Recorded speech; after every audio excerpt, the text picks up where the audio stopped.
This week in Women in Sports, she's one of the best badminton players in the state. Her goal for her senior year and how she hopes to carry on the team legacy. Then triple overtime, you heard that right. The incredible goaltending performance from Maddie Rooney as the Frost plays another marathon playoff game. And later, it was a tale of never giving up and a reminder to finish strong. Meet the first woman in history to train the winning horse at the Kentucky Derby. WCCO's Women in Sports, sponsored by Franson Bank and Trust. Thanks for joining us. I'm Marielle Mohs, and here at WCCO, we are celebrating the highlights of female athletes in this digital segment called Women in Sports. We're going to share news stories with you every week right here as we do our part to give these athletes the recognition they deserve. Well, first up, did you know badminton is a high school sanctioned sport here in Minnesota? See how a girls team in St. Paul is carrying on a legacy of dominance in this unique arena. Captain Amanda Herr is trying to prove something her senior year.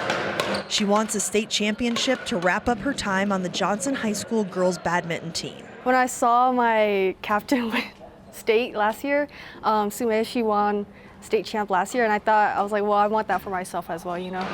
She's putting in the work to make it happen, and not just in her high school gym. I went to the rec and played there, where I met like a lot more advanced players, and I met people who were willing to help me learn new skills as well. So this is a year-round sport for you? Yeah, at least for this year. This year I was really committed to becoming better, yeah. I feel like when I can see that confidence in a game, I can see that in real life as well. You know, it's like, oh, I can do anything that I set my mind to. Amanda wants to add to the long legacy this team has already built. 13 total team state championships and 14 individual and doubles champions. I think the longest was like 9 consecutive years that we got state championship. Are you a part of any of those? Yes, 2018 and 2019, which was my junior and senior year. Head coach Nuchi Cha graduated from Johnson in 2019 and also played for this team. She grew up playing the game in her backyard in St. Paul. I'm from Thailand, and back there, my dad also played badminton over there too, just for fun. So I think that definitely influenced me. Coach Cha's goal is to create the same pride that she has in being part of this dominant team with the players today. For them to look back and like, oh wow, I was part of the Johnson girls badminton team, like I do now. Like, I hope that I can have the same influence on the girls. And the badminton state tournament starts on Monday for teams, and individuals compete at state next Thursday. The Johnson players tell me that their toughest competition will be Harding High and Edina. Good luck to them. Well, big news for volleyball fans. MLV Minnesota has signed its first official player in franchise history. And it's a name many of you may already know, Stephanie Samedy. I would just like to say how excited I am to be a part of this program and that we get to make history here in Minnesota. Minnesota has a special place in my heart, and I'm excited that we get to bring professional volleyball here, and yeah, excited to see how it goes this season. 27-year-old Stephanie Samedy is a former University of Minnesota standout. She's joining the team for the 2027 inaugural season. She just wrapped up a championship year in Japan's SV League, finishing as the league's third leading scorer. Head coach and general manager Pedro Mendez says Samedy is one of the best players in the world. She's one of the most decorated Gophers ever, a 5-time All-American, 2-time Big Ten Player of the Year, and the first Gopher to reach both 2,000 career kills and 1,500 digs. She's also a member of the U.S. women's national team and is considered a strong contender for the 2028 Olympic roster. MLV's season begins January 2027.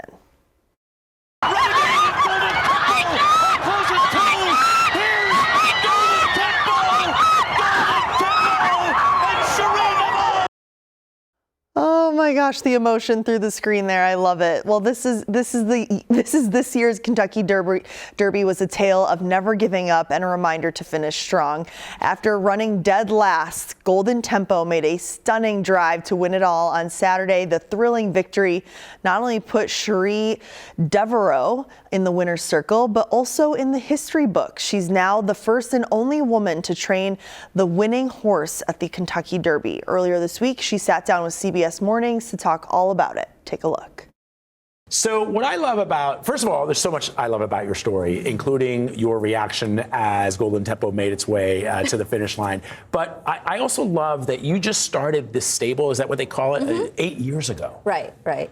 That's even, let's put aside that you're in the history books for being the first woman trainer to win a Kentucky Derby. Just to me, that seems unprecedented as well. So impressive. It does. It actually doesn't seem like it has taken, I don't want to say that long. The first 3 years were really slow to get started, kind of like Golden Tempo. And but we're here, and this industry and being a horse trainer, it's a lifestyle, not just a job. So it's a lot, and there's a lot of great things. There's a lot of not so great things. So we just try to keep that balance. And you didn't just win, you also made history, right? Only 17 women have trained a Derby horse over the past 151 years. That is wild.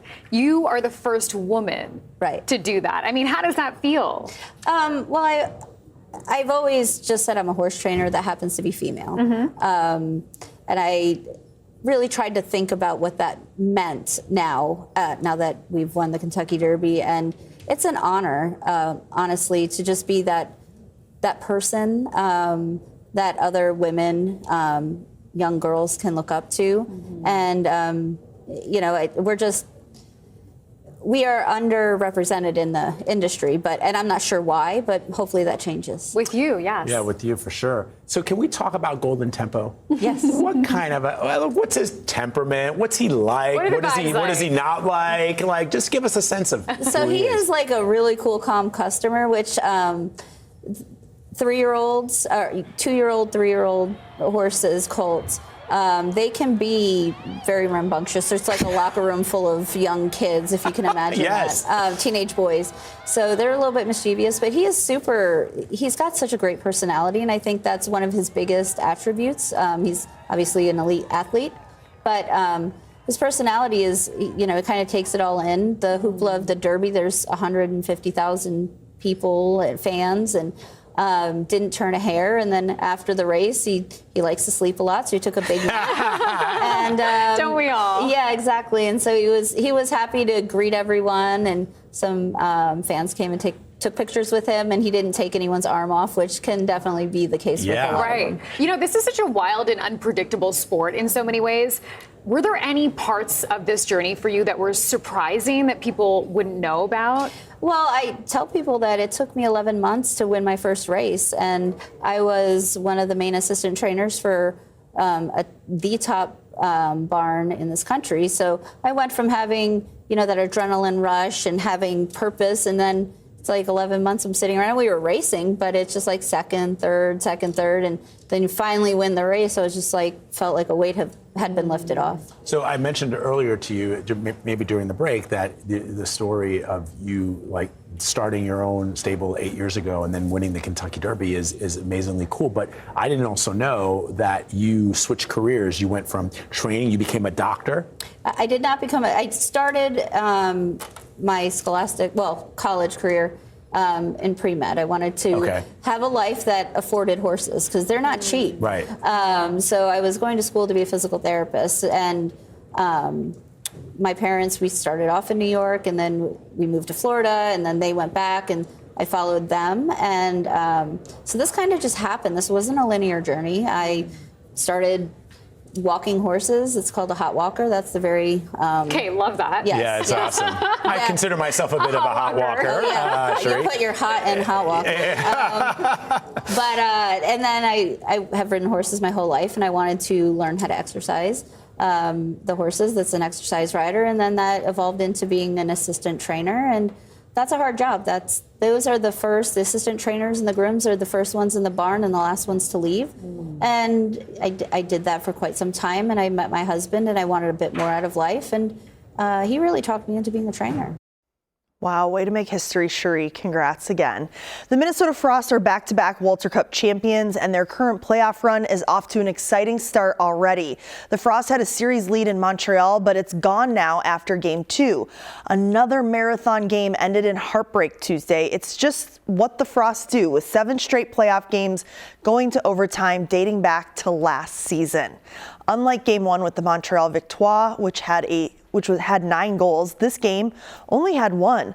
A defensive and goaltending battle for 5+ periods. Frost goalie Maddie Rooney, Minnesota native, stopped 51 shots in more than 100 minutes of ice time during the game. In the end, it was Montreal's captain Marie-Philippe Poulin who got the game winner in triple overtime. Final score 1-0. After the game, Frost coach Ken Klee talked about the contrast in the 2 playoff games so far. And obviously night and day from the other day as far as goals were going in pretty quick the other day. And today it was, both goalies played well. I thought both teams played very hard. Certainly proud of our group, how hard they battled, to play almost, 2.5 or 2 games. Like it's 6 periods of hockey is a lot. It's worth noting that the team took the ice without one of their top players, Britta Curl-Salem. She was suspended for a game after an illegal check to the head during Game 1 against the Victoire. Curl-Salem was also fined $250 for, quote, sending her opponent to the ice with a degree of violence that warrants supplemental discipline. This isn't her first time facing suspension. She was suspended once during last year's playoffs and twice before that. And speaking of women's hockey, the PWHL is expanding. Here's a look at how they introduced the latest team.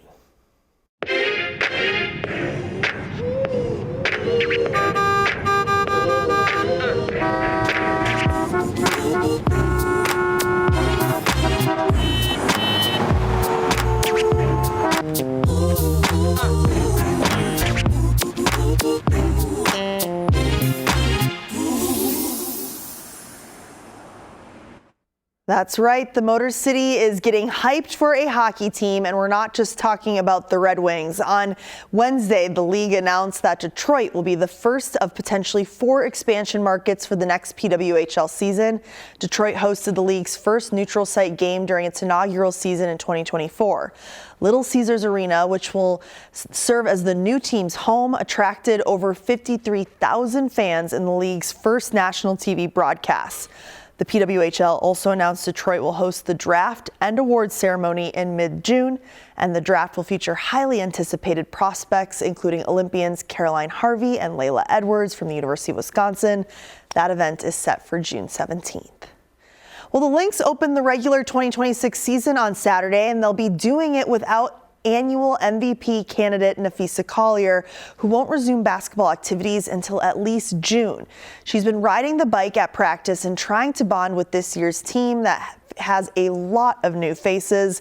Only 5 returning members to their roster this year. Remember, Collier is coming back from surgeries on both ankles.